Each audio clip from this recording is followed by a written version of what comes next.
നീ എത്ര വലിയ മഹാനാണെങ്കിലും നിന്റെ ഭാര്യ നല്ലവളല്ലെങ്കിൽ നീ പേടിക്കണം.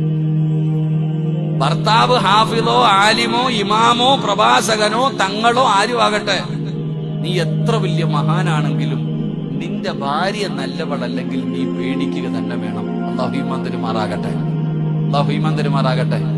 തെളിവ് പറഞ്ഞു തരട്ടെ. നീ നിസ്കരിക്കും, നോമ്പ് പിടിക്കും, നല്ല കാര്യങ്ങളൊക്കെ ചെയ്യും, നീ സ്വർഗത്തില.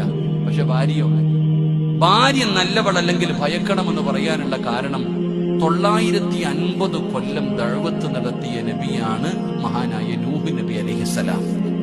ആ പ്രവാചകനെ പോലെ ദഅവത്ത് നടത്തിയ ആരുമില്ല. 950 കൊല്ലം ദഅവത്ത് നടത്തി. വയസ്സാനക്കാലം കൂടുതലാ. രാവിലെ മുതൽ വൈകുന്നേരം വരെ അള്ളാഹയെക്കുറിച്ച് പറഞ്ഞ നബിയ 950 കൊല്ലം. ഈ നൂഹ് നബി അലൈഹിസ്സലാമിന്റെ ഭാര്യ അള്ളാഹിനെ കൊണ്ട് വിശ്വസിച്ചോ? വിശ്വസിച്ചോ? 950 കൊല്ലം ദഅവത്ത് നടത്തിയ നൂഹ് നബിയുടെ ഭാര്യ അള്ളാഹിനെ കൊണ്ട് വിശ്വസിച്ചില്ല. അപ്പൊ എന്ത് സംഭവിച്ചു?